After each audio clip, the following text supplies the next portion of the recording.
Mr. Gaetz is recognized for 5 minutes. Secretary Austin, why should American taxpayers fund lectures at the National Defense University that promote socialism as a strategy to combat China? It's the National Defense University is an academic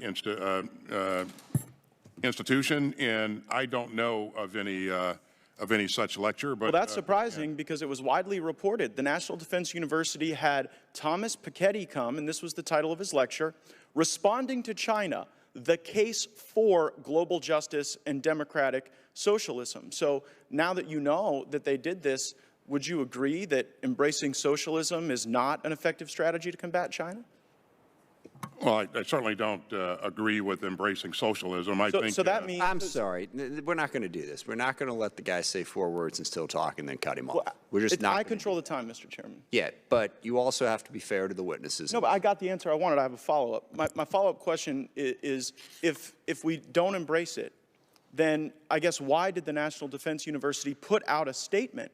Again, this is funded by U.S. taxpayers, saying in this talk, Mr. Piketty will argue that the right answer lies in ending Western arrogance and promoting a new emancipatory and egalitarian horizon on a global scale, a new form of democratic and participatory, ecological, and post-colonial socialism. So why would we invite people we don't agree with to evangelize views and values that we don't share at the National Defense University when we should be learning strategy about how to combat our enemies and make assessments that are accurate? And we do learn a lot about strategy and about the military and about joint force development, and so that is our focus in these institutions.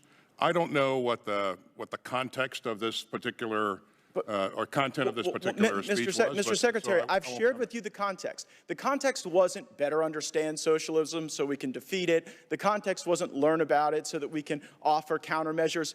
The concept was that it's time for socialism. And the reason I know that's the context is because the lecture was pulled from a book written by Thomas Piketty entitled Time for Socialism. And I just can't help but notice. And so your question was whether or not I control the time. Your question You guys have been blowing a lot of calls socialism. lately on matters of no. strategy, Mr. Secretary. You guys told us that Russia couldn't lose. You told us that the Taliban couldn't immediately win. And so I guess I'm wondering, what in the $773 billion that you're requesting today is going to help you make assessments that are accurate in the face of so many blown calls?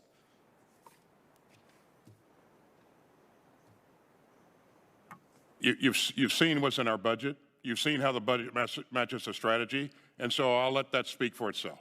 Well, I mean, I've also seen that we're behind, Mr. Secretary. We're behind in hypersonics. We failed to deter Russia. Last year, China what do you mean we're behind in hypersonics? How do you? Okay, who's ahead in hypersonics? How do you make that assessment? I don't know. I make that assessment because China is fielding hypersonic weapon systems and we are still developing them. I make that assessment because Russia actually used one. By the way, your own people brief us that we are behind and that China is winning. Are you aware of the briefings we get on hypersonics?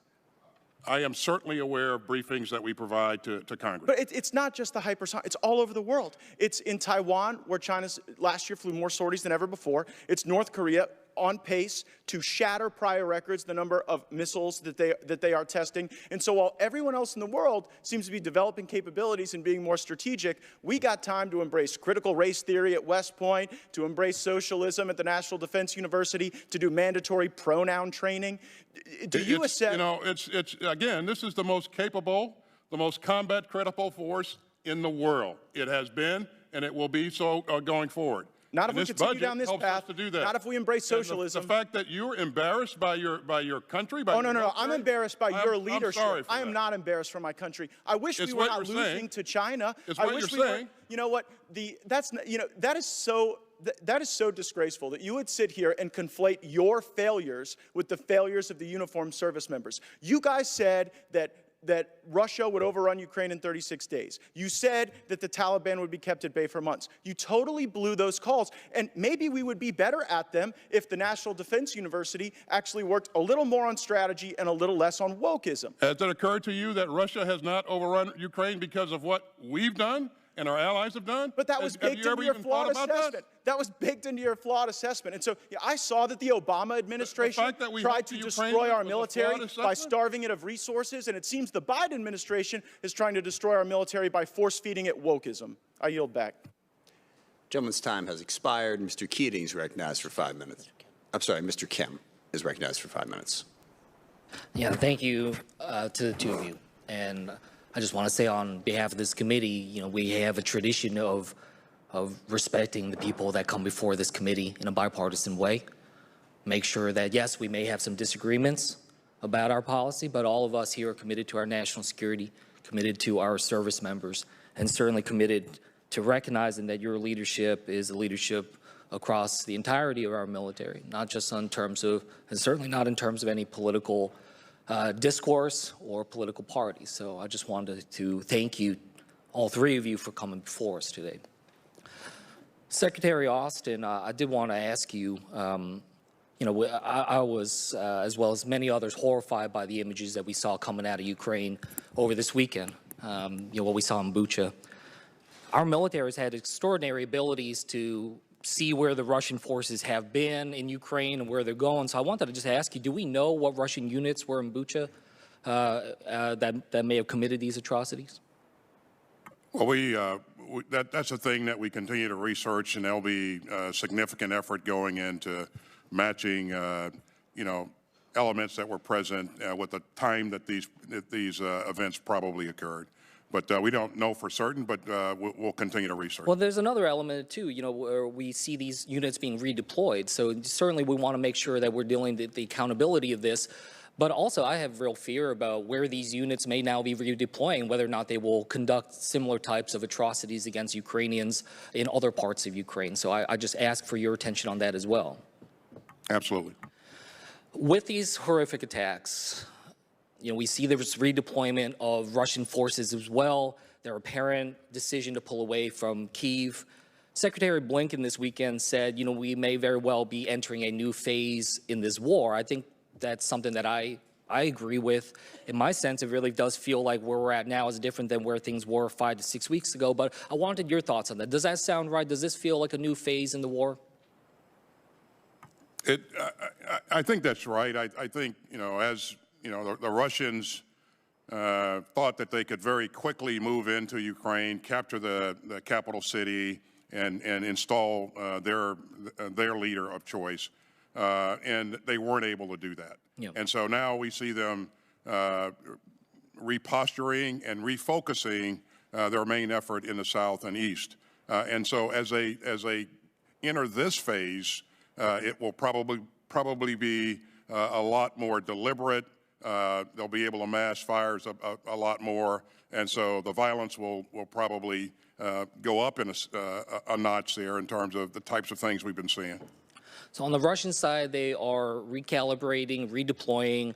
You know, looking through your testimony to this body, you know, you talked a lot about the need for us to be changing and adapting the ways that we operate, adapt and fortify our defense, have resilience and adaptability in terms of our defense. So with this new phase of the war, with these shifting goals that we've seen from Russia, does that give us space to reassess what the Ukrainians need? As you talk about how we may see even greater levels of violence and firepower from the Russians, you know, does this give us that space to reassess what they need?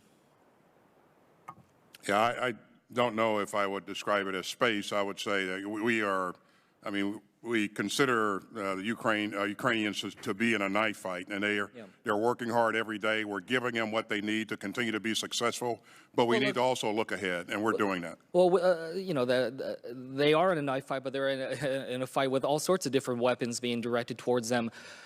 I guess my more direct question to you is, if this is a new phase of the war, do you feel like there is space for you and the administration to reconsider, for instance, the fighter jets and the transfer, facilitating the transfer of fighter jets to the Ukrainians? Is that something now that we're in a new phase that you would reconsider?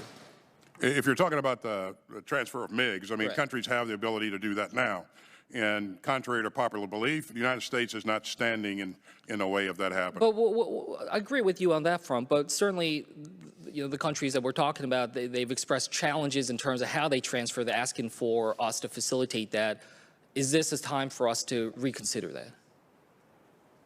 Well, this is a time for us to continue to focus on those things that will be effective in this fight, and even amping up, the capabilities that we provide them in terms of those things that are most effective. Well, I'd like to work with you as we enter this new phase to figure out what exactly we can do for the Ukrainians. Thank you for all your help. Yeah, we'll continue to.